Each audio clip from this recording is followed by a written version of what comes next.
Good evening, guys. In this particular video, let us understand the pattern, the syllabus, and all the questions and doubts that may arise when starting the UPSC preparation.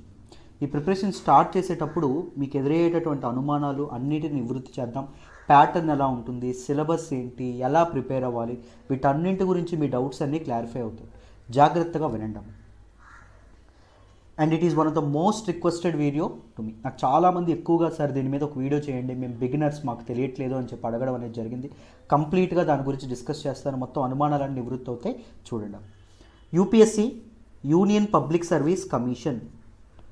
So people who are appearing for this particular exam, UPSC exam అంటారు కదండి. UPSC is the central recruiting authority of government of India. Government of India conduct చేసేటటువంటి ఎగ్జామ్కి central recruiting authority ఏంటి అంటే UPSC. So union public service exam, it conduct civil service examination. People might think UPSC exam prepare అవుతున్నాను అనుకుంటారు, IPS exam prepare అవుతున్నాను అంటారు, లేదా IAS exam prepare అవుతున్నాను అంటారు. But that is totally wrong. UPSC, it is the central recruiting authority of India and it conducts civil service examination. If you qualify this particular civil service examination, you will be a part of Indian bureaucracy. You will be a civil servant in this nation. మీరు civil సర్వీసెస్కి ఒకవేళ ఎంపిక అయితే ఈ ఎగ్జామ్లో మీరు merit లిస్ట్లో వస్తే మీరు ఇండియన్ సివిల్ సర్వీసెస్లో ఒక పార్ట్ అవ్వడం అనేది జరుగుతుంది. You will be part of Indian bureaucracy. Indian బ్యూరోక్రసీలో మీరు ఒక భాగస్వాములుగా అవ్వడం అనేది జరుగుతుంది. According to the based on your performance in the exam, you will be awarded different services అండి. That may be either IAS, IPS, Indian foreign service, లేదా Indian revenue service. ఇలా డిఫరెంట్ సర్వీసెస్ మీకు అలాట్ చేయడం అనేది జరుగుతుంది. Right. UPSC never appoints a person. మళ్ళీ గుర్తుపెట్టుకోండి, UPSC exam conduct చేయాల్సినటువంటి బాధ్యత మాత్రం యూపీఎస్సి. ఎగ్జామ్ కండక్ట్ చేసి మెరిట్ లిస్ట్ గవర్నమెంట్ ఆఫ్ ఇండియాకి ఇది చేస్తే you will be appointed by the president. President ఎవరైతే ఉంటారో రాష్ట్రపతి మిమ్మల్ని అపాయింట్ చేయడం అనేది జరుగుతుంది. అర్థమైందా? UPSC is just an advisory body. UPSC merit list వాళ్ళకి ఇవ్వడం, గవర్నమెంట్ ఆఫ్ ఇండియాకి ఇచ్చినంత వరకే యూపీఎస్సీ బాధ్యత. రైట్. సో ఇప్పుడు యూపీఎస్సీ ఎగ్జామ్ ప్యాటర్న్ ఎలా ఉంటుంది, ఎంత సిలబస్, ఎలా ప్రిపేర్ అవ్వాలి, వీటన్నిటి గురించి డీటెయిల్గా మాట్లాడదాం. జాగ్రత్తగా వినండి. This particular examination, UPSC civil service examination ఏదైతే ఉంటుందో, సిఎస్సి అంటాం, ఈ పర్టికులర్ ఎగ్జామినేషన్ ఏదైతే ఉంటుందో it will be conducted in 3 stages అండి. మీ అందరికీ తెలుసు, ఒకటి ప్రిలిమ్స్, రెండవది మెయిన్స్, మూడవది పర్సనాలిటీ టెస్ట్ లేదా ఇంటర్వ్యూ అని కూడా అనడం అనేది జరుగుతుంది. Prelims is a MCQ based, multiple choice based questions అనే దానిలో రిపేర్ అవ్వడం అనేది జరుగుతుంది. మెయిన్స్ డిస్క్రిప్టివ్ బేస్డ్ క్వశ్చన్స్ అనేవి రావడం అనేది జరుగుతుంది. You will be given a question and you should elaborate. మీరు ఎనాలిసిస్ చేసి ఎలాబరేట్ చేయడం అనేది జరగాలి. అర్థమైందా? సో ఒక డిస్క్రిప్టివ్ రూపంలో రాయడం అనేది చేయాలి మెయిన్స్లో. And personality test, it test UPSC only మీ నాలెడ్జ్ దగ్గర వరకు ఆగిపోదు. It will get into your heart. మీ గుండెల దగ్గర కూడా వెళ్తుంది. మీరు ఎలా ఆలోచిస్తారు, మీ తాలూకా వ్యక్తిత్వం ఏంటి,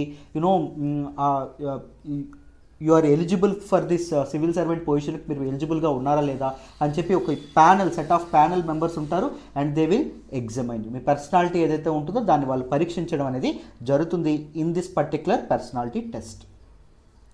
గుర్తుపెట్టుకోండి, మీరు యూపీఎస్సీకి సెలెక్ట్ అవుతున్నారా లేదా, మీరు మెరిట్ లిస్ట్లో ఉంటున్నారా లేదా అని అప్ టు మెయిన్స్ వరకు మాత్రమే ఇది అవ్వడం అనేది జరుగుతుంది. సో మెయిన్స్లో మీరు మంచి స్కోర్ చేస్తే you will be a part of merit లిస్ట్లో మీరు తప్పకుండా ఉంటారు.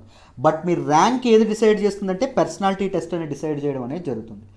అర్థమైందా? మెయిన్స్ వరకు మీరు పర్ఫెక్ట్గా పెర్ఫామ్ చేస్తే you will be in merit list. కానీ మీకు మొదటి ర్యాంక్ కావాలా, 10వ ర్యాంక్ ఉండాలా, 50వ ర్యాంక్ ఉండాలా, 100వ ర్యాంక్ ఉండాలా, 300వ ర్యాంక్ ఉండాలా, ఈ ర్యాంక్ అనేది ఏది డిసైడ్ చేస్తుంది? మీ పర్సనాలిటీ టెస్ట్ ఏదైతే ఉంటుందో పర్సనాలిటీ టెస్ట్ ఇది ఇవ్వడం అనేది జరుగుతుంది. Right. And mains is the most important of all 3 stages అండి. ఈ 3 స్టేజెస్లో mains examination is very very very important. You have to focus more on mains. Right. Next, prelims examination is conducted in 2 stages. 2 papers ఉంటాయి. ఒకటి GS paper, రెండవది CSAT paper. First CSAT paper గురించి మాట్లాడదాం. CSAT paper is always qualifying nature, qualifying ఉండడం అనేది జరుగుతుంది. Simple. మొదట మీ సీసాట్ పేపర్ అనౌన్స్ మీ సీసాట్ పేపర్ కరెక్ట్ చేస్తారు. Only if you qualify in CSAT అప్పుడే మీ తాలూకా జిఎస్ పేపర్ ఏదైతే ఉంటుందో అది ఎవాల్యుయేట్ చేయడం అనేది జరుగుతుంది. సిఎస్ పేపర్ ఎలా జరుగుతుంది అంటే it will be conducted for 200 marks. Questions ఎన్ని ఉంటాయమ్మా అంటే 80 క్వశ్చన్స్ ఉంటాయి. ఈచ్ క్వశ్చన్కి ఎన్ని మార్క్స్ ఉంటాయమ్మా అంటే 2.5 మార్క్స్ ఉండడం అనేది జరుగుతుంది. And there will be negative marking కూడా తప్పకుండా ఉండడం అనేది జరుగుతుంది. 1/3 మార్క్ అనేది నెగిటివ్ అవ్వడం అనేది జరుగుతుంది తప్పులు చేస్తే మీరు. ఒకవేళ సీసాట్లో ఏముంటాయండి, యాప్టిట్యూడ్, రీజనింగ్, దాంతోపాటు ఇంగ్లీష్, ఇలాంటి ఉండడం అనేది జరుగుతుంది. And since this is only qualifying paper, ఇది చాలా చాలా ఈజీ అండి. సో ఓన్లీ 66 మార్క్స్ మీరు తెచ్చుకుంటే సరిపోతుంది అవుట్ ఆఫ్ 200 మార్క్స్. అర్థమవుతుందా? ఓన్లీ 66 మార్క్స్ తెచ్చుకుంటే సరిపోతుంది. సో ఒక బ్యాంక్ లెవెల్లో ఒక నెల రోజులు లేదా 2 నెలల ముందు ఒకసారి రోజుకు ఒక అరగంట మీరు చూసుకుంటే సరిపోతుంది. You can qualify CSAT.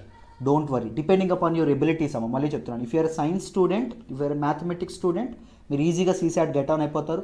If you're arts student ఇంకా ప్రాబ్లం ఏం లేదు. ఇంకా వాళ్ళకంటే సైన్స్ స్టూడెంట్ కంటే ఒక్క నెల ముందు రోజుల నుంచి మీరు ప్రిపేర్ అయితే సరిపోతుంది. సీసాట్ గురించి అస్సలు వరీ అవ్వక్కర్లేదు. Now coming to GS. మళ్ళీ చెప్తున్నాను, సీసాట్ క్వాలిఫై అయితేనే 200కి 66 కంటే ఎక్కువ మార్కులు వస్తేనే మీకు జిఎస్ పేపర్ అనేది ఏదైతే ఉంటుందో ఆ పేపర్, ప్రిలిమ్స్ జిఎస్ పేపర్ అనేది మీకు కరెక్ట్ చేయడం అనేది జరుగుతుంది. This GS paper same multiple choice questions ఏవైతే ఉన్నాయో మల్టిపుల్ చాయిస్ క్వశ్చన్స్ అనేవి దీనిలో ఉండడం అనేది జరుగుతుంది.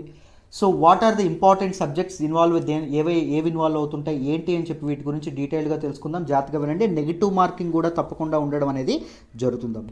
సో మీకు కరెక్ట్గా వస్తేనే మీరు అటెంప్ట్ చేయాలి, లేకపోతే నెగిటివ్ మార్క్ అనేది గెస్ చేసి పెడితే నెగిటివ్ మార్క్స్ అనేవి ఇవ్వడం అనేది జరుగుతుంది.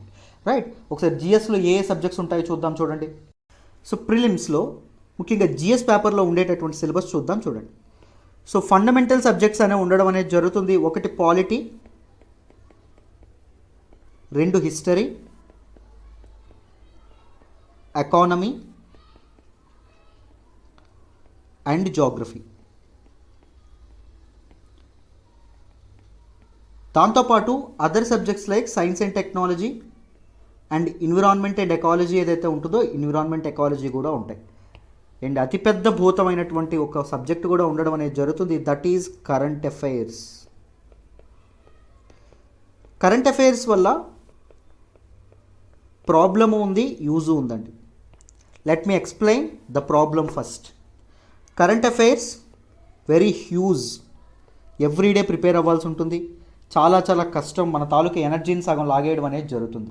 అండ్ కరెంట్ అఫైర్స్ ప్రిలిమ్స్ మీరు చూసుకుంటే 50 to 60% క్వశ్చన్స్ అనేవి కరెంట్ అఫైర్స్ నుంచే మీకు రావడం అనేది జరుగుతుంది. Current affairs is very very very most important. So even polity, history and economy, geography నుంచి క్వశ్చన్స్ వచ్చినప్పటికీ అవి కరెంట్ అఫైర్స్ రిలేటెడ్గానే అడగడం అనేది జరుగుతుందండి. Let me give you an example. Suppose Puducherry political crisis తీసుకుందాం. Puducherry is an union territory with a legislative assembly. So Puducherry political crisis అనేది current అఫైర్స్లో మీకు రావడం అనేది జరిగింది. సో పాలిటీలో యూనియన్ టెరిటరీస్ ఏదైతే ఉంటుందో యూనియన్ టెరిటరీస్ గురించి మీకు క్వశ్చన్ రావడం అనేది, దాని గవర్నెన్స్ గురించి, లెఫ్టినెంట్ గవర్నర్ గురించి కానీ క్వశ్చన్స్ ప్రిలిమ్స్లో అపేర్ అయ్యే ఛాన్స్ ఉంటుంది. సో కరెంట్ అఫైర్స్ని స్టాటిక్ లింక్ చేసి ప్రతిదీ మీకు క్వశ్చన్స్ అపేర్ అవ్వడం అనేది జరుగుతుందండి. And there is nothing to worry about current affairs. Don't worry about current affairs. నేను తర్వాత స్ట్రాటజీ కూడా మాట్లాడతాను current affairs. Don't worry. And current అఫైర్స్తో ఇంకొక యూజ్ ఏంటో చెప్తాను చూడండి. Almost 10 lakh plus students appear for this civil service examination, UPSC civil service examination prelims paper. దీనిలో 3-4 సార్లు అటెంప్ట్స్ ఇచ్చేవాళ్ళు ఉంటారు, 5-6 సార్లు అటెంప్ట్స్ ఇచ్చేవాళ్ళు ఉంటారు. కొత్తగా ఉండే మనలాంటి వాళ్ళు ఎవరైతే బిగినర్స్ ఉంటారో బిగినర్స్ కూడా తప్పకుండా ఉండడం అనేది జరుగుతుంది. దీస్ 4-5 times అపేర్ చేసే వాళ్ళు ఎవరైతే ఉంటారో వాళ్ళు పాలిటీని, హిస్టరీని, ఎకానమీని, జాగ్రఫీ ఏదైతే ఉంటుందో జాగ్రఫీని 10 సార్లు చదివేసి ఉంటారు. ఆల్రెడీ బాగా రివిజన్ అయిపోతుంది. వాళ్ళు ఏదైనా అన్ని పెట్ సబ్జెక్ట్స్ అయిపోతాయి, ఏది అడిగినా చెప్పగలిగేటటువంటి దీనిలో ఉండడం అనేది జరుగుతుంది. But beginner as a beginner మీరు ఒక్కసారి మాత్రమే చదువుతారు, మహా అయితే రివిజన్ ఇంకొకసారి చేస్తారు, 2 టైమ్స్ మాత్రమే చదువుతారు. సో ఎవరికండి అడ్వాంటేజ్ ఎడ్జ్ ఉంటుంది, ఎవరైతే మల్టిపుల్ టైమ్స్ రాస్తారో వాళ్ళకి కన్ఫామ్గా అడ్వాంటేజ్ ఉండడం అనేది జరుగుతుంది. But current affairs it acts as a level playing field between beginners and the experienced people. So though you are an experienced guy, మీరు లాస్ట్ 1 year కరెంట్ అఫైర్స్ చదవాలి. Beginner కూడా last 1 year current affairs ఏవైతే ఉంటాయో 1 year current affairs మాత్రమే చదవాలి. So ఇది ఒక level playing field, మీకు వాళ్ళకి ఒక ఈక్వల్ ఇదేదైతే ఉంటుందో ప్లాట్ఫామ్ ఏదైతే ఉంటుందో ప్లాట్ఫామ్ సెట్ చేయడం అనేది జరుగుతుంది current affairs. So never ever ignore current affairs. Current affairs మీ ప్రిలిమ్స్ ఏదైతే ఉంటుందో ప్రిలిమ్స్ మార్క్స్కి చాలా చాలా ఉపయోగపడడం అనేది జరుగుతుంది. Current affairs is very very very important. And some subjects like science and technology and environment and ecology కూడా మీకు అడగడం అనేది జరుగుతుంది. అండ్ అగైన్ ఇవి కూడా మనకి కరెంట్ అఫైర్స్ ఏదైతే ఉంటుందో కరెంట్ అఫైర్స్ని బేస్ చేసి అడగడం అనేది జరుగుతుంది. సో ఏది ప్రిపేర్ అయినా కరెంట్ అఫైర్స్ ఏదైతే ఉంటుందో కరెంట్ అఫైర్స్ మైండ్లో పెట్టుకొని ప్రిపేర్ అవ్వండి. రైట్, నెక్స్ట్ దానికి వెళ్దాం. చూడండి, mains paper. So this mains examination 4 పార్ట్స్గా మనం డివైడ్ చేసుకుంటే, ఒకటి English and language paper. So ఈ 2 పేపర్స్ ఏవైతే ఉన్నాయో ఈ 2 పేపర్స్ 300 మార్క్స్ ఈచ్కి కండక్ట్ చేయడం అనేది జరుగుతుంది. And they are of qualifying nature. CSAT అలాగో ఇది కూడా క్వాలిఫైయింగ్ దీనిలో ఉండడం అనేది జరుగుతుంది. ఎంత సార్ క్వాలిఫైయింగ్? 25% క్వాలిఫైయింగ్ మార్క్స్ వస్తే సరిపోతుందమ్మా. సో మీ English and language paper correct చేస్తారు. ఒకవేళ అవి క్వాలిఫై అయితేనే మీకు తర్వాత పేపర్స్ ఏవైతే ఉంటాయో ఎస్ఏ పేపర్ కానీ GS1, GS2, GS3, GS4 papers కానీ ఆప్షనల్ పేపర్స్ కానీ కరెక్ట్ చేయడం అనేది జరుగుతుంది. సో 300 మార్క్స్ ఇంగ్లీష్ అనుకోండి, ఎంత రావాలి? 25% అంటే 75 మార్క్స్ మీకు తప్పకుండా రావాలి.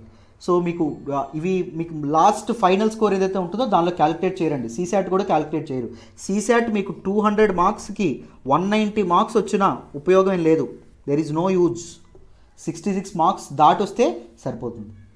అండ్ దాంతోపాటు ఇంగ్లీష్ 290 మార్క్స్ వచ్చినా 295 మార్క్స్ వచ్చినా యూజ్ లేదు. జస్ట్ 75 మార్క్స్ వస్తే సరిపోతుంది. అప్పుడే మీకు మిగిలిన పేపర్స్ ఇది అవ్వడం అనేది జరుగుతుంది. They are just in a qualifying nature, qualifying papers మాత్రమే. Now SA paper. SA paper will be conducted for 250 marks. ఎస్ఏస్లో ఏమడుగుతారు? మీ థాట్ ప్రాసెస్ టెస్ట్ చేయడానికి చూడడం అనేది జరుగుతుంది. సో ఎస్ఏ పేపర్ ఏదైతే ఉంటుందో ఎస్ఏ పేపర్లో కోట్ ఇచ్చి దాన్ని కామెంట్ చేయడం కానీ దాన్ని ఎలాబరేట్ చేయడం మండం కానీ సొసైటీలో ఒక ఇష్యూని చూసి ఎలాబరేట్ చేయమండం కానీ ఇవన్నీ చేయడం అనేది జరుగుతుంది. And next GS1, GS2, GS3, GS4 each దానికి సిలబస్ ఏదైతే ఉంటుందో సిలబస్ గురించి కూడా మాట్లాడదాం. ఇది అవ్వండి. సో ఇక్కడ మీరు గమనిస్తే నేను GS4ని వేరే కలర్లో పెట్టడం అనేది జరిగింది. ఎందుకు పెట్టాను? These SA paper and GS4 papers like current affairs they play level playing field. Suppose మీరు LTX క్లాసెస్లోనే కోచింగ్ తీసుకున్నారనుకోండి. LTX క్లాసెస్లో మీరు కోచింగ్ తీసుకున్నారు అండ్ నేను ఇక్కడ హిస్టరీ టీచ్ చేస్తాను అండ్ పాలిటీ ఏదైతే ఉంటుందో పాలిటీ టీచ్ చేస్తాను. మీ అందరూ క్లాస్లో ఉంటారు, మీ అందరికీ ఈక్వల్గానే టీచ్ చేస్తాను, మీ అందరికీ ఈక్వల్ నోట్సే ప్రొవైడ్ చేస్తాను, మీ అందరి పేపర్స్ కరెక్ట్ చేసేది నేనే. బట్ మీరందరూ ఎగ్జామ్ రాస్తారు, మీరందరూ సిమిలర్గా రాస్తారు ఆన్సర్స్, మీ అందరికీ సేమ్ మార్క్స్ వస్తాయి. బట్ ఎక్కడ డిఫరెన్షియేట్ అవుతుంది? ఎస్ఏ ఏదైతే ఉంటుందో ఇది ఎవరు కోచింగ్ ఇస్తే కానీ లేకపోతే ఇది చేస్తే కానీ రాదండి. మన థాట్ ప్రాసెస్, మన మైండే అక్కడ పడ్డం అనేది జరుగుతుంది. సో నో 2 పీపుల్, ఇద్దరు ఈక్వల్ ఎస్ఏ కానీ లేకపోతే ఎథిక్స్ పేపర్లో కూడా ఈక్వల్ ఒపీనియన్ కానీ రాయరు. సపోజ్ GS4 దేని గురించి మాట్లాడుతుందంటే మీ అందరికీ చెప్తాను. Ethics, integrity plus aptitude. ఏ యాప్టిట్యూడ్ ఇది? క్వాంటిటేటివ్ యాప్టిట్యూడ్ కాదు, బ్యూరోక్రటిక్ యాప్టిట్యూడ్ జడ్జ్ చేస్తారు. యాప్టిట్యూడ్ అంటే నీ ఇనేట్ స్కిల్. చిన్నప్పటి నుంచి నీలో ఈ లీడర్షిప్ అనేది ఇంబైబ్ ఉందా లేదా, నువ్వు బ్యూరోక్రాట్గా నీ ఎవల్యూషన్ అనేది పనికొస్తుందా లేదా అని చెప్పి చెక్ చేయడం.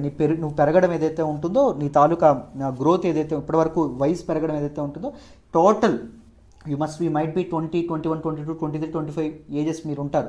సో చిన్నప్పటి నుంచి ఇప్పటి వరకు మీ పెరిగే విధానంలో ఏమైనా లీడర్షిప్ క్వాలిటీస్ ఇంబైబ్ అయ్యాయో లేదో చూస్తారు. సో దాని గురించి కూడా మాట్లాడతాను. So SA paper and GS4 papers మీకు లెవెల్ ప్లేయింగ్ ఫీల్డ్స్లో ఉపయోగపడతాయి. Please work on it. ఎక్కువ కాన్సన్ట్రేట్ చేయడానికి ప్రయత్నించండి ఈ రెండింటి మీద. అండ్ నెక్స్ట్ ఆప్షనల్ సబ్జెక్ట్ ఏదైతే ఉంటుందో optional subject again 2 papers, paper 1, paper 2. Paper 1 for 250 marks, paper 2 for 250 marks. So optional subject alone 500 marks conduct చేయడం అనేది జరుగుతుంది. Optional paper, optional subject is the subject where you think you are strong. మీరు ఎక్కడ ఏ సబ్జెక్ట్లో strong అనుకుంటే ఆ subject మీరు తీసుకోవాలి తప్పకుండా. ఎలా ఆప్షనల్ సబ్జెక్ట్ని చూస్ చేయాలో కూడా నేను ఒక వీడియో చేస్తాను, కంగారు పడమాకండి. సో 500 మార్క్స్ అనేవి ఇవ్వడం అనేది జరుగుతుంది. If you are able to score 320 plus మీరు స్కోర్ చేయగలిగితే you will be in the merit list for sure. Of course rank మారొచ్చు according to your interview performance and overall performance. But మీరు optional సబ్జెక్ట్లో ఎక్కువ స్కోర్ చేయగలిగితే మీరు చక్కగా మీరు ఈ ఎగ్జామ్ని క్లియర్ చేయొచ్చు. Mains is very very important, right? So ఇప్పుడు నెక్స్ట్ మన తాలూకా mains GS1, GS2, GS3, GS4 ఏదైతే ఉందో దానిలో ఏముంటుంది, దాంతోపాటు ప్రిలిమ్స్కి మెయిన్స్కి డిఫరెన్స్ ఏంటో కూడా మాట్లాడదాం, జాగ్రత్తగా వినండి. సో మెయిన్స్ సిలబస్ 4 పేపర్స్, ఒకటి GS1, GS2, GS3, GS4. In GS1 we have history, ancient, medieval, modern ఇవన్నీ ఉండడం అనేది జరుగుతుంది. అండ్ దాంతోపాటు జాగ్రఫీ అండ్ దాంతోపాటు సొసైటీ ఇవన్నీ మీకు GS పేపర్ 1లో పార్ట్స్గా ఉండడం అనేది జరుగుతుంది. Of course there will be sub parts. You have to read syllabus ఏదైతే ఉంటుందో సిలబస్ మీరు పర్ఫెక్ట్గా చదవాలి. సిలబస్ చాలా పెద్దగా ఉంటుంది, దాని గురించి కూడా నేను స్ట్రాటజీ చెప్తాను, కంగారు పడమాకండి.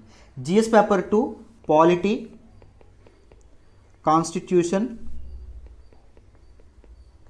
Social justice and international relations ఇవన్నీ GS పేపర్ 2లో మీకు కనిపించడం అనేది జరుగుతుంది. Whereas if you look at GS paper 3 economy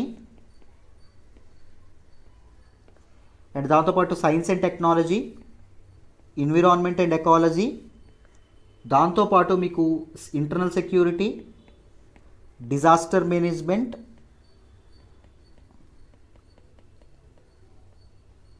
ఇవన్నీ మీకు దీనిలో రావడం GS పేపర్ 3లో రావడం అనేది జరుగుతుంది. ఇందాక చెప్పినట్టు GS paper 4 contains ethics, integrity, aptitude. ఏ యాప్టిట్యూడ్? Bureaucratic aptitude. ఇవి మీకు టెస్ట్ చేయడం అనేది జరుగుతుంది. So first 3 parts it test your knowledge and the last paper GS4 ఏదైతే ఉంటుందో అక్కడ మీకు మీ తాలూకు హార్ట్ని టచ్ చేయడం అనేది జరుగుతుంది. Suppose let's take an example, there will be case studies in GS4. Ethics పేపర్లో మీకు కేస్ స్టడీస్ ఉంటాయి. Suppose the most commonly asked case studies that is let us look at the example. అది మీకు last రోజు అండి interview ఏదైతే ఉంటుందో interview. So ఇంటర్వ్యూకి మీరు వెళ్తూ ఉన్నారు, ఇంకో 15 మినిట్స్ టైం ఉంది, హడావిడిగా వెళ్తూ ఉన్నారు. రోడ్డు పక్కన ఒక వ్యక్తి ఎవరైతే ఉన్నారో ఒక వ్యక్తి రక్తపు మడుగుల్లో ఉండడం అనేది జరిగింది. సో ఒకవేళ చుట్టుపక్కల ఎవరు లేరు, మీరు హెల్ప్ చేయకపోతే ఆయన చచ్చిపోతాడు 100%. బట్ మీకు ఎగ్జామినేషన్ అనేది ఇంటర్వ్యూ అనేది కొద్దిసేపట్లో ఉంది and that is your last attempt. So అప్పుడు మీరు ఏం చేస్తారు అని చెప్పి అడగడం అనేది జరుగుతుంది, రైట్? సో మీ తాలూకా ఇదేదైతే ఉంటుందో ఎథిక్స్, మీ తాలూకా థాట్ ప్రాసెస్ ఏదైతే ఉంటుందో దాన్ని టెస్ట్ చేయడం అనేది జరుగుతుందమ్మా, ఓకేనా? ఇది GS పేపర్ 4. GS పేపర్ 1, 2, 3 ఇప్పుడు మీరు కూడా ప్రిలిమ్స్ చెప్పేటప్పుడు చెప్పారు కదా సార్, హిస్టరీ ఏదైతే ఉంటుందో హిస్టరీ ఉంటుందని, పాలిటీ ఉంటుందని, ఎకానమీ ఉంటుందని, సైన్స్ అండ్ టెక్నాలజీ, ఎన్విరాన్మెంట్ ఇవన్నీ ఉంటాయని చెప్పి మీరు చెప్పారు కదా సార్, జాగ్రఫీ కూడా ఉంటుందని చెప్పారు. ప్రిలిమ్స్కి మెయిన్స్కి తేడా ఏంటి sir? Prelims always focuses on facts ఏవైతే ఉన్నాయో ఫ్యాక్ట్స్తో ముడిపడడం అనేది జరుగుతుంది. వేరాజ్ మెయిన్స్ మీరు చూసుకుంటే analysis.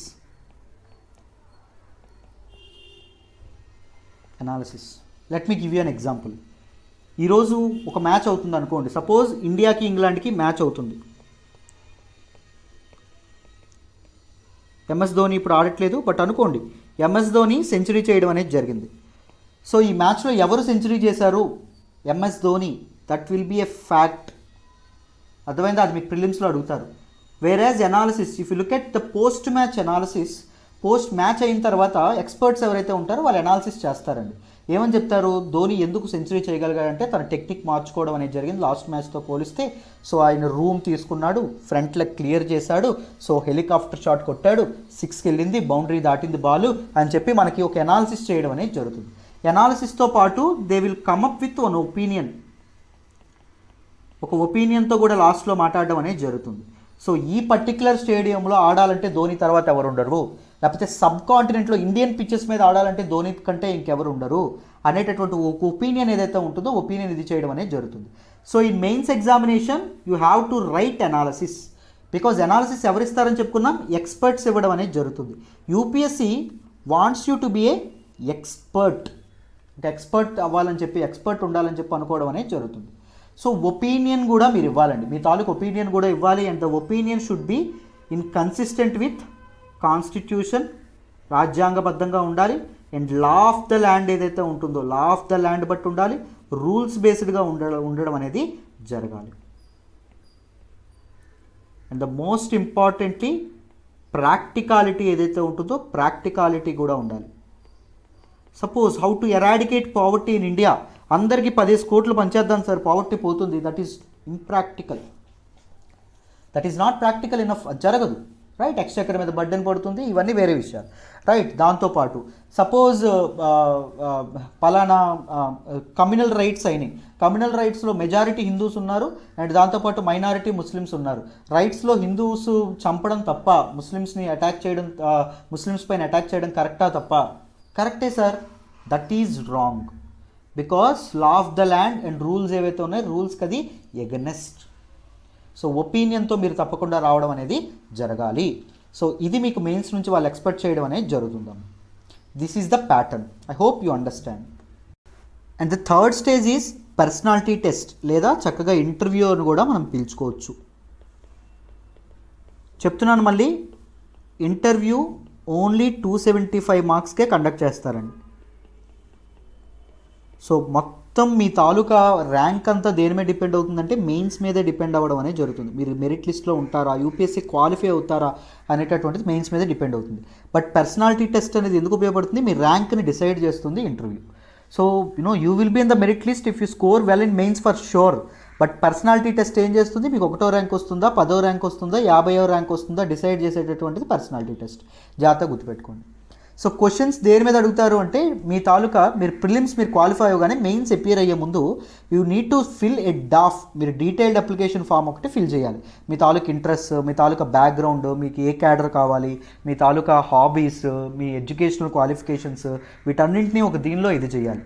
So that is in relation with your personality ఉందా లేదా. యూ బ్లఫ్డ్ ఇన్ డాఫ్, మీరేమైనా కొంతమంది వీక్నెస్ అంటే ఏం రాస్తారు అంటే మై క్రేవింగ్ ఫర్ పర్ఫెక్షన్ అని రాస్తారు. Craving for perfection is a strength, అర్థమైందా. సో అది కొంతమంది తాలూకా ఫార్మ్స్ ఎలా ఉంటాయంటే నిజంగా వాళ్ళు ఒక గౌతమ బుద్ధ, లేకపోతే వర్ధమాన మహావీర, లేకపోతే మన తాలూకా వీళ్ళు ఎవరైతే ఉంటారో రాముడు కృష్ణుడు అని చెప్పి ఒక భగవంతుడు ఎవరైతే ఉంటారో భగవంతుడు అవతారం ఏమో అని చెప్పి అనుకుంటాం. అలా రాయడం అనేది జరుగుతుంది వాళ్ళ తాలూకా డాఫ్. సో వాళ్ళు ఫేక్ చేస్తున్నారని వాళ్ళకి ఈజీగా అర్థమైపోతుంది. సో మీరు ఏదైతే రాశారో అది ఎగ్జాక్ట్గా మీ పర్సనాలిటీలో కనిపిస్తుందా లేదా, జెన్యూనిటీ ఉందా లేదా చెక్ చేయడం అనేది జరుగుతుందమ్మా. అండ్ బిహేవియరల్ యాప్టిట్యూడ్ ఏదైతే ఉంటుందో బిహేవియరల్ యాప్టిట్యూడ్, మీరందరూ ఈ టైంకి లంచ్ చేసే ఉంటారు నాకు తెలిసినంత వరకు. సో మీ అందరికీ తెలుసా, ఇండియాలో హయ్యెస్ట్ ఎక్కువ మంది పీపుల్ కడుపుకు ఆకలితో రాత్రి నిద్రపోతున్నారంట. ఒకవేళ అది వచ్చింది అనుకోండి, ఒకవేళ ఆ సెంటెన్స్ మీకు వచ్చింది అనుకోండి, if you reply like no నాకేంటి అని మనం రిప్లై ఇవ్వకూడదు. Because you lack basic human values. మీకు హ్యూమన్ వాల్యూస్ ఏవైతే ఉంటాయో కంప్లీట్గా మీకు లేనట్టు, అర్థమైందా. You are not fit for this particular job. ఏదైనా మనం if you as an administrator మీరు దేని చేస్తారు, వీకెండ్ వల్నరబుల్ ఎవరైతే ఉంటారో వీకెండ్ వల్నరబుల్ యొక్క అభ్యున్నతి ఏదైతే ఉంటుందో అప్లిఫ్ట్మెంట్ కోసం మీరు వర్క్ చేయడం అనేది జరుగుతుంది. బట్ ఎప్పుడు మీరు కరెక్ట్గా వాళ్ళ గురించి పాలసీస్ డిజైన్ చేసి పాలసీ మేకింగ్ అనేది చేస్తారు, if you are into their shoes, మీరు ఎప్పుడైతే వాళ్ళ పరిస్థితిలోకి వెళ్ళి వాళ్ళ బాధల్ని ఆలోచించగలుగుతారో అప్పుడు మీకు ఇది అవ్వడం అనేది జరుగుతుంది. యూ నీడ్ బేసిక్ కంపాషన్, జాలి, రైట్. బేసిక్ థాట్ ప్రాసెస్ అనేది మీకు ఉండాలి. ఆ బిహేవియరల్ యాప్టిట్యూడ్ ఏదైతే ఉంటుందో దాన్ని వీళ్ళు ఇది చేయడం అనేది జరుగుతుంది. They test here your attitude, మీ ప్రవర్తన మీ యాటిట్యూడ్ని టెస్ట్ చేస్తారు. They test your aptitude, both behavioural aptitude, దాంతోపాటు బ్యూరోక్రటిక్ యాప్టిట్యూడ్ ఏదైతే ఉంటుందో aptitude. They test your spontaneity, మీ తాలూకా స్పాంటేనియస్గా ఉన్నారా లేదా అని చెప్పి కూడా టెస్ట్ చేయడం అనేది జరుగుతుంది. ఎక్కడ అంటే పర్సనాలిటీ టెస్ట్లో. మెయిన్స్లో నాలెడ్జ్ వరకు ఆగిపోతారు. అండ్ జిఎస్ పేపర్ 4 నుంచి GS paper 4 and personality test మీ హార్ట్ లోపలికి వెళ్ళి మిమ్మల్ని స్టడీ చేయడం అనేది జరుగుతుంది. అర్థమైందా, right. So how to prepare, $1 million question. ఎలా ప్రిపేర్ అవ్వాలి sir? First motivation is very very important. ఎందుకు మీరు సివిల్ సర్వెంట్ అవ్వాలనుకుంటున్నారు? Why do you want to write this civil service examination? Why do you want to be a part of Indian bureaucracy? Why do you want to become a civil servant in this wonderful nation called India? భారతదేశంలో ఎందుకు మీరు అవ్వాలనుకుంటున్నారు? ఒక civil సర్వెంట్గా పనిచేద్దాం అనుకుంటున్నారు? Money shouldn't be your motivation. Because if you want money, మీరు త్వరగా motivation కోల్పోవడం అనేది జరుగుతుంది. Go fight for a CEO position అమ్మ. ఇది చాలా హెక్టిక్ జాబ్ ఉండడం అనేది, చాలా ప్రిపరేషన్ చాలా దీనిగా ఉండడం అనేది జరుగుతుంది. Even you get into the service, మీ షెడ్యూల్ మరీ టైట్గా ఉండడం అనేది జరుగుతుంది. You will be occupied with many things. ఒక సీఈఓ అవ్వడానికి ప్రయత్నించండి ఒక కంపెనీకి, మీకు చాలా ఎక్కువ డబ్బు రావడం అనేది జరుగుతుంది. Try to start a farm or business, మీకు చాలా ఎక్కువ డబ్బు రావడం అనేది జరుగుతుంది. మీకు తెలుసా, ఒక ఎంఎన్సీ కంపెనీలో CEO the highest ranked bureaucrat in India. Cabinet secretary ఎవరైతే ఉంటారో, యూనియన్ క్యాబినెట్ సెక్రటరీ, అతని కంటే కొన్ని పదుల రెట్లు ఎక్కువ సంపాదించడం అనేది జరుగుతుంది. అర్థమైందా? So money shouldn't be your motivation. Money ఎప్పుడూ మోటివేషన్ అవ్వకూడదు. పవర్ మోటివేషన్ అవ్వాలా అంటే పవర్ కూడా మీ తాలూకా మోటివేషన్ అవ్వకూడదు. Because the original power lies with politicians. Legislatures, చట్టాలు ఎవరు చేస్తారో వాళ్ళ దగ్గర మీ అసలైన పవర్ ఉండడం అనేది జరుగుతుంది. పొలిటీషియన్స్ ఎవరైతే ఉంటారో పొలిటీషియన్స్ దగ్గర అసలు పవర్ ఉండడం అనేది జరుగుతుంది. So you just design the policies, but దానికి ఫైనల్ అథారిటీ, ఆ పాలసీ ఇంప్లిమెంట్ అవ్వాలంటే ఎవరు చేయాలి? ఎవరు నోడ్ ఇవ్వాలి? వాళ్ళ తాలూకా ఆమోదం తెలపాలి పొలిటీషియన్స్, అందులో డౌటే లేదు. Right. Third one, service. So if service is your Moto, మీరు చక్కగా ఒక ఇదేదైతే ఉంటుందో దాన్ని స్టార్ట్ చేయొచ్చు అమ్మా. ఒక ఎన్జిఓ లాంటి స్టార్ట్ చేసి సర్వ్ చేయొచ్చు. ఒక చారిటబుల్ ట్రస్ట్ ఓపెన్ చేసి మీరు ఇది చేయొచ్చు. You know need to be A bureaucrat. మీరు బ్యూరోక్రాట్ అవ్వాల్సినటువంటి అవసరం లేదు. But what should be your motivation? If not money, if not power, if not service, నా మోటివేషన్ ఏది అవ్వాలి? రైట్. మీ అందరికీ ఎవరికైనా తెలుసా, ఒక ట్రాఫిక్ కానిస్టేబుల్ ఎవరైతే ఉంటారో ఆయన రోజుకి ఎన్ని గంటలు పనిచేస్తారో తెలుసా? 12 hours పనిచేస్తారు. ఆయనకు వచ్చేటటువంటి జీతం 30,000 అమ్మ. ఎండలో పనిచేస్తూనే ఉంటారు. So why is he burning he skin? ఆ 30,000 రూపాయల కోసం 12 గంటలు ఎందుకు పనిచేయాలి? ఒకవేళ మీ ఊరికి ప్రైమ్ మినిస్టరో లేకపోతే ప్రెసిడెంటో ఎమ్మెల్యేనో వచ్చారనుకోండి, 18 గంటలు పనిచేస్తాడు ఆయన. సో 18 గంటలకు ఆయనకు వచ్చేది 30 లేదా 35,000 వస్తుంది మహా అయితే. ఎందుకు? నో స్పిరిట్ అండి. నేషనల్ స్పిరిట్ లేదా public spirit, the desire to contribute to the nation building contribute చేయాలి అనేటటువంటి ఆలోచన, అనేటటువంటి కోరిక, అనేటటువంటి తృష్ణ, that should be your motivation. Me motivation కూడా అదే అవ్వాలి. అది మీ మోటివేషన్ అవ్వకపోతే రేపు పొద్దున్న మీరు బ్యూరోక్రాట్ అయినా, రేపు పొద్దున్న మీ ఎంఎన్సీలో సీఈఓగా పనిచేస్తున్న మీ ఫ్రెండ్ నాకు ఇంత వస్తుంది అని అన్నాడు అనుకోండి, మనీ ఒకవేళ మీ మోటివేషన్ అయితే మీరు మానేద్దాం అనుకుంటారు. No, you won't enjoy your job. Power ఆశపడి వెళ్ళారనుకోండి, ఒరిజినల్ పవర్ మీ దగ్గర ఉండదని మీకు తెలిసిన రోజు మోటివేషన్ పడిపోతుంది. సర్వీస్ కూడా మీ చేతుల్లో ఉండదు. ఎంతో కొంతవరకే నేను సర్వీస్ చేయగలను, పూర్తిగా నేను అంత దీనిలోకి వెళ్ళలేను, నా పరిధిలోకి ఉండదు అని తెలిసినప్పుడు కూడా మీ మోటివేషన్ పడిపోతుంది. Public spirit, but you can contribute to the nation building. You can make this nation as a welfare state. India is a socialist state కదా. సో ఒక వెల్ఫేర్ స్టేట్గా, ఒక సంక్షేమ ప్రభుత్వం ఏదైతే ఉంటుందో, సంక్షేమ రాజ్యాన్ని స్థాపించడానికి మీ వంతు పాత్ర మీరు పోషించవచ్చు. సో ఇది మీకు ఎప్పుడు డౌన్ అయినా, మీరు ఎప్పుడు తల పిచ్చెక్కిపోయినా మీరు ఒక్కటి ఆలోచించుకోవడానికి ప్రయత్నించండి. And second one is Perseverance. పట్టుదల అనేది ఉండాలమ్మా. అర్థమైందా? People say it is world's toughest exam. ప్రపంచంలోనే చాలా కష్టమైనటువంటి ఎగ్జామ్ అని చెప్పి అందరూ అనడం అనేది జరుగుతుంది. నిజంగా ఇది చాలా కష్టమైన ఎగ్జామ్. బట్ కానీ try to enjoy the process. మీరు యూపీఎస్సీ ప్రిపరేషన్లో మీకు ఏం జరుగుతుంది అంటే మీ పర్సనాలిటీ అనేది కంప్లీట్గా మౌల్డ్ అయిపోతుంది. సో యూపీఎస్సీ ప్రిపరేషన్ ముందు మీరు వేరు, తర్వాత మీరు వేరు. దాంతోపాటు యూ విల్ అబ్జర్వ్, మీరు సొసైటీని ఇప్పుడు ఎలా చూస్తున్నారో తర్వాత వేరేగా చూస్తారు. సొసైటీని చూసే విధానం అనేది మీకు కంప్లీట్గా మారిపోతుంది. వేరే ప్రిజం నుంచి మీరు చూడడం అనేది మొదలు పెడతారమ్మ. అర్థమైందా? సొసైటీని చూసే విధానం మారిపోతుంది. So try to enjoy that process. పట్టుదలగా చదవండి. రోజు గంట చదివినా ఎవ్రీడే చదవడానికి ప్రయత్నించండి. ఆ పట్టుదల అనేది ఉండాలి. Try to make a plan, try to make a strategy అనేది పెట్టుకొని కన్ఫామ్గా stick to that particular strategy. A strategy అయినా మీరు ఎవరిది చూడకండి, ఏం స్ట్రాటజీ అయినా మీరు స్ట్రాటజీ చేసుకోండి మీ టైమింగ్స్ బట్టి. So try to stick to that policy, results will definitely come. Trust me on that guidance. So నిజంగా అండి చాలామంది చెప్తారు, యూపీఎస్సీ ప్రిపరేషన్ లేదా ఎనీ కాంపిటేటివ్ ఎగ్జామ్ ప్రిపరేషన్కి మనకి కోచింగ్ అనేది అవసరం లేదు. నేను కూడా అదే చెప్తాను, కోచింగ్ అనేది కావాలా సార్ అంటే అక్కర్లేదు. If you can understand the reference books కానీ ఎన్సీఆర్టీస్ కానీ ఇవన్నీ మీరు అర్థం చేసుకోగలిగితే మీకు కోచింగ్ అనేది ఎట్టి పరిస్థితుల్లోనే అక్కర్లేదండి. సో ముఖ్యంగా టీచింగ్కి కోచింగ్ అనేది అవసరం లేదు, బట్ గైడెన్స్ ఏదైతే ఉంటుందో guidance is something you need the most. A resources చదవాలి, ఎలా ఫాలో అవ్వాలి, ఏం చెయ్యాలి, ఏం చెయ్యకూడదు, what to read and most importantly what not to read. ఈ సముద్రం, ఇంత సముద్రం, what to learn and what to unlearn. అర్థమైందా? ఎంతవరకు చదువుకోవాలి, ఏది గుర్తుపెట్టుకోవాలి, ఏది మర్చిపోవాలి, ఇవన్నీ మీకు గైడెన్స్ ద్వారానే రావడం అనేది జరుగుతుంది. ఈ గైడెన్స్ లేకుండా మీకు రాదు. So guidance is very very important. So what are the 3 tools that you can use? Motivation, perseverance and guidance. ఈ 3 చాలా చాలా ఇంపార్టెంట్ అమ్మ. అర్థమైందా? సో ఎప్పుడు మీరు డౌన్ అయినా మీ మోటివేషన్ గుర్తుకు రావాలి. That motivation should be public spirit or desire to contribute to the nation building. Perseverance, మీ స్ట్రాటజీ, మీ తాలూకా ప్లానింగ్ అనేది మీకు కరెక్ట్గా ఉండాలి.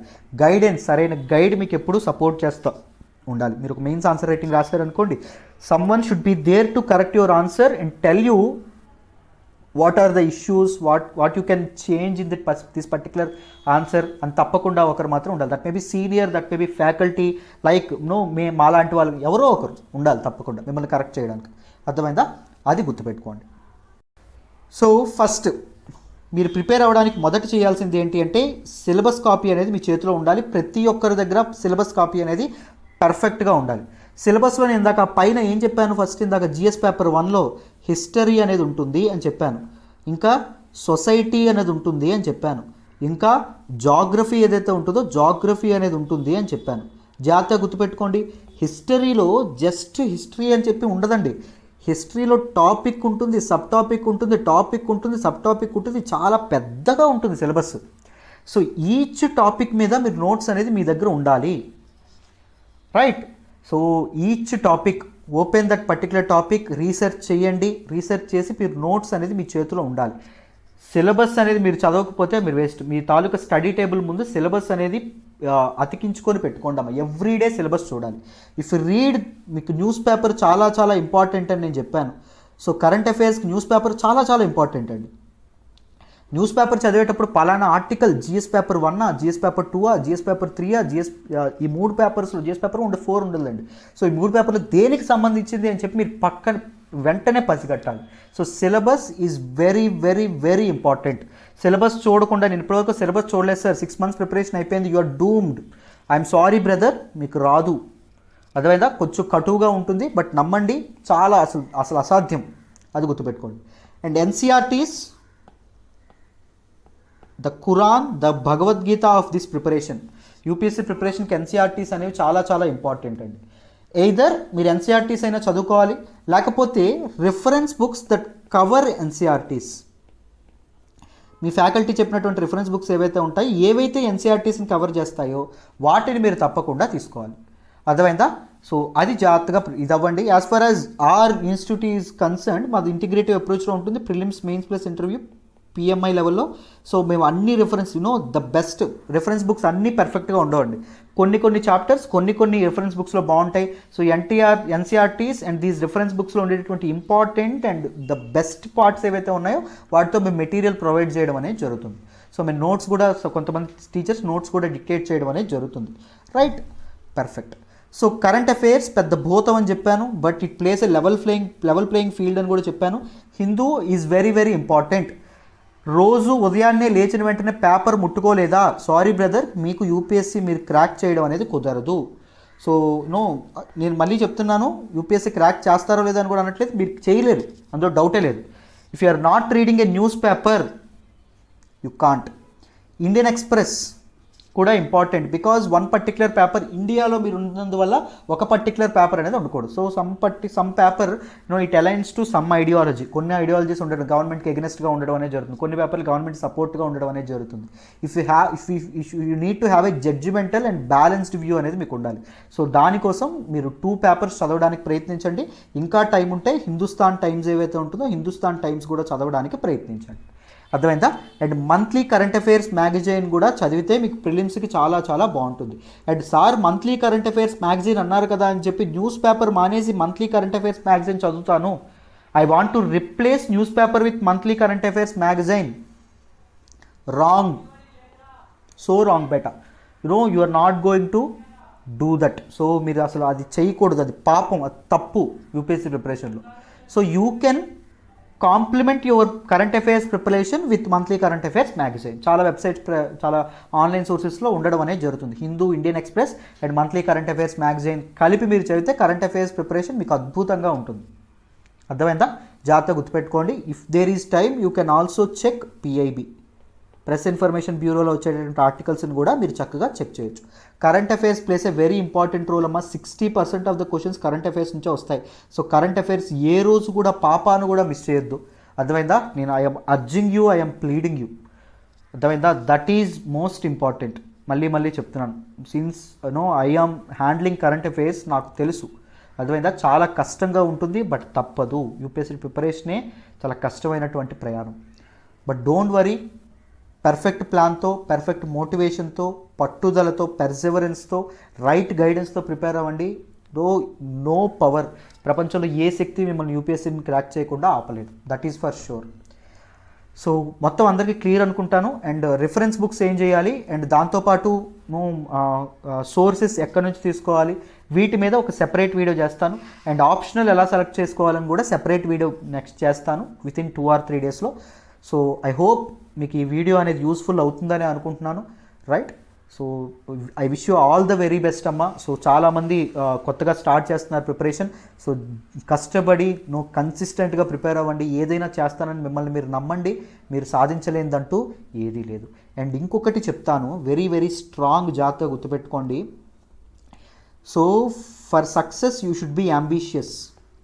యాంబిషన్ అనేది ఉండాలి, ఆశపడాలి, అందులో తప్పులేదు.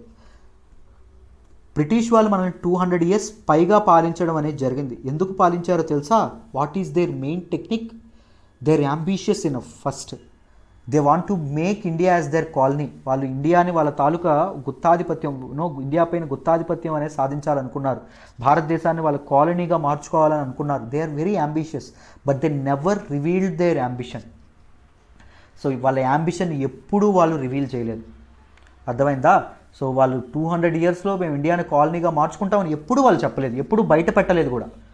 సో మీరు కూడా మీ యాంబిషన్ ఎప్పుడూ బయట పెట్టమాకండి. People have a tendency called jealousy. I teach anthropology. So పీపుల్కి, ఒక మనిషికి ఒక టెండెన్సీ ఉంటుంది, జెలసీ, అసూయ. So except for your parents, everyone will feel jealous of you. మనం గొప్పగా ఐఏఎస్ ప్రిపరేషన్ అవుతుంది అని చెప్పేస్తాం బయటికి, I'm preparing for IAS, I'm preparing for UPSC, that will give us some pride, right? But ఎప్పుడు never reveal your ambition to anyone, right? That is the most important thing. జాగ్రత్తగా గుర్తుపెట్టుకోండి. I hope ఈ తాలూకా video అనేది మీ అందరికీ use అయిందని అనుకుంటున్నాను. మళ్ళీ next optional వీడియోతోని, next books వీడియోతోని వస్తాను. మీ తాలూకా డౌట్స్ ఏమైనా ఉంటే నాకు కామెంట్ బాక్స్లో తెలియజేయండి. వీలైతే ఎక్స్ప్లెనేషన్ నచ్చినట్టయితే లైక్ చేయండి, మీ ఫ్రెండ్స్తో కూడా షేర్ చేసుకోండి. Thank you so much for all the support. Thank you అమ్మా.